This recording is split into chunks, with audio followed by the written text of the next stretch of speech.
Hi everyone, my name is Tori Livermore and this is my case study for Module 11.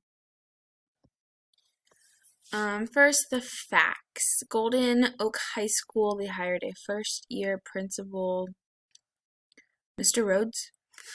The school superintendent, Dr. Newman, wants Mr. Rhodes to solve the problem of low attendance.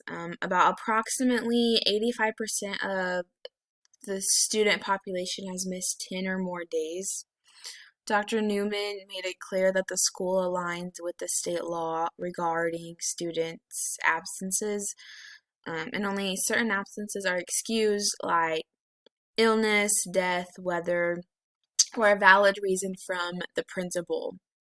The school has had several staff members that have failed to uphold the attendance policy.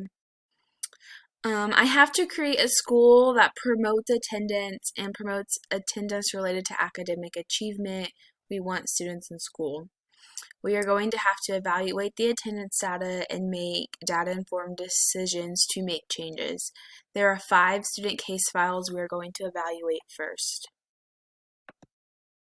Legal or ethical issues. In Golden Oak High School, no one has been physically harmed by poor attendance yet. But is it contravening an existing law? Yes, the law states that students have to be in school, parents have to send their student to school and attend school, and the law also states that schools have the right to intervene when that is not happening. Legal issues with Karen. She's married, so technically her parents aren't her legal guardians, so we can't give information out. Tyrone, the homeroom teacher, is excusing another week of absence. It's not her right to excuse that. The principal has to. In Christina's case, her minister did not called in her absence, but that's not her legal guardian, so that couldn't happen. For Carl, the truant officer was involved in it. In his case, it should have been involved sooner to prevent his randomly missed days. In John's case, the athletic director is excusing it when the principal has to be the one doing that. Ethically, Karen, her grades are dropping, she's missing exams, she's randomly missing Mondays and Fridays, and nobody knows why. We don't know if her parents have reached out with the teachers like they requested with the counselor. We don't know if that's happened. Tyrone has missed 14 days of school. His homeroom teacher allowed that. For Christina, she's missed 2 exams and her grades are dropping. Her algebra teacher wanted a conference with her parents, but her homeroom teacher is excusing the absences. And maybe we might not know if her parents know why she's missing school. Because her minister is not providing, her minister's calling her in and not providing specific details about her absences. For Carl, his family doesn't support school or attendance. He's randomly missing days. His dad thinks he could go work and not be at school, and that'd be fine. So that could possibly lead to a dropout, like him dropping out. And John, the athletic director, is playing favorites and allowing students to be excused from school before a big game. Synthesize exactly what has happened in a single sentence. I have been given the challenge from the superintendent to solve Golden Oak High School's low attendance rate, as well as creating a school that values attendance and creates the relationship between attendance and achievement. Here are the facts. For people, it's Mr. Rhodes, first-year principal, Dr. Newman, the superintendent. Karen, she's an 11th grade female. She was in the National Honor Society. Her parents, the counselor is also involved in her case. Tyrone, a 10th grader. His parents, his algebra teacher. Christina, she's a 9th grader. The minister's involved, as well as the algebra teacher. And Carl, the truant officer, his parents. drawn, the athletic director and his parents. It's important to know that the school has a low teacher turnover rate. Places, it takes place at Golden Oak High School. It has about 965 students in a community with mostly middle class families, and the community and school is starting to be more diverse with more Asian and Hispanic families coming to the community to work. It is near a large metropolitan area for programs. There's 31 clubs, 11 sports, team sports. So there is a place for people to find something that they like to do. Lots of opportunities there. But football is a major sport, and there's a big rival with another school in the district. We kind of also have to assume that there's a SPED department and an ESL department within this large school. Section 5, review and prioritize the information. Is this damaging to stakeholders? Yes. The school attendance, it could be damaging to stakeholders in the future. These students might stay in the community, and the community wants well-rounded, educated individuals to support the community. What individuals and groups have an important take in the outcomes? All students, not just the ones involved, the whole school, parents, staff, Mr. Rhodes, principal, Dr. Newman, the school board, stakeholders, and community members. Have all relevant stakeholders been consulted? No. Every teacher needs to be aware of the policy and the law. It's our job to uphold these. And as well as community members and stakeholders, they could be involved in this discussion. They could give strategies and tips to help with current and future success of students and the problem of low attendance here in the school. Can I learn more? Absolutely. I could talk to students and parents and get their view on attendance and their view of the school in general, especially it being a new principal here. I could talk to the community members and get their view as well. And I could also send out a survey to try to reach as many people as possible. Do I know enough to make a decision? Yes. I can apply the law from the school policy and the state policy and use that information from staff and get information from staff and students. Then I can develop a system to track past and current data to advocate for data-informed decisions to promote school improvement. Identify your options and possible consequences. First is taking no action. Nothing would be solved.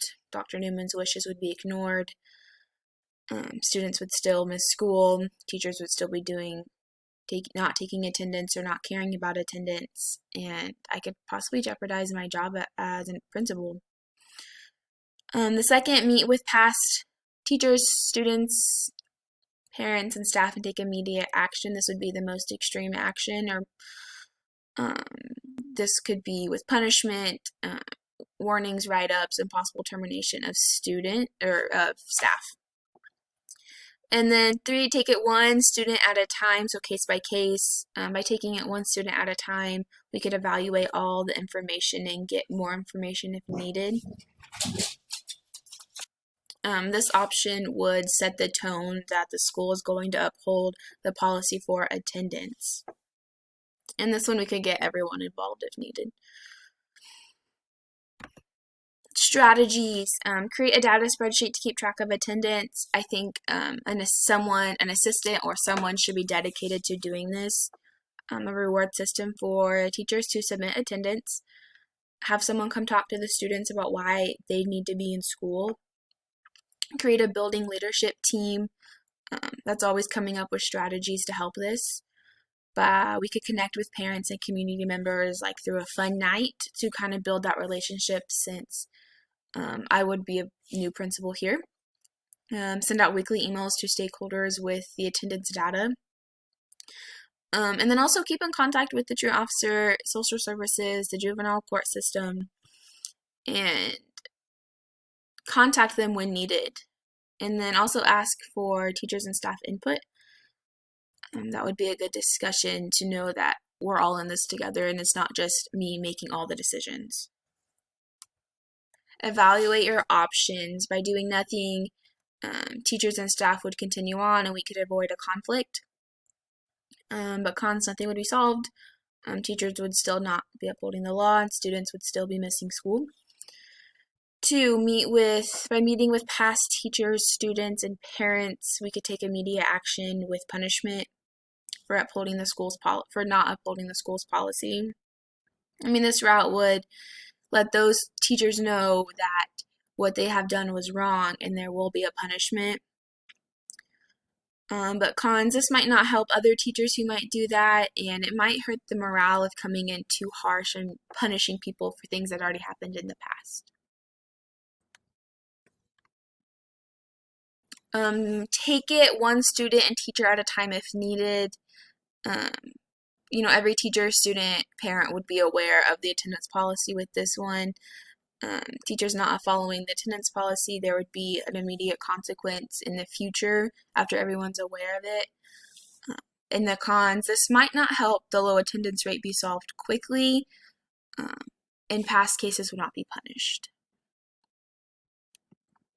Section 8, choosing the best option. So I think the best option would be option 3, to take it case by case. This would allow us to look at each individual and specific case. How can this be implemented with the greatest care and attention? All attendance data would need to be collected, like through a spreadsheet. Get parents and students involved. Hold frequent staff meetings to get staff to work together to come up with a solution and they be involved in this discussion. Get community members and stakeholders involved also in the discussion. I think doing it that way would build a relationship and create like a positive morale in the building. And this would allow everyone to be on the same page and to have that open conversation and to know that we want students here because that's how they're going to achieve, and we're going to close the achievement gap. Imagine implementing my decision. I'd first communicate to every staff member, not just teacher, on the law of attendance. So they know the law, they know the policy. We know that our district is going to uphold the policy and law. We want students to achieve, so they must be in school, and we must take accurate data of attendance. I would also hold like an assembly for students so they also know the policy, the law, why they need to be here, why we want them here. For parents, we could do the same, but that might be harder. So an email could be sent out to parents to convey this message so everyone's aware of the law, the consequences, and further actions that may happen if students have so many unexcused absences and if teachers keep continuing to excuse these absences. Here is the standard. So this case study provided me with the opportunity to look at a realistic case that I could possibly have in my future as an educator. It allowed me to gather, synthesize, and evaluate data to make the best data-informed decision to promote change. The data I analyzed allowed me to make a change, to develop and implement a way to communicate information to those needed to know. I learned that there's a lot more people that need to know than just teachers in a building.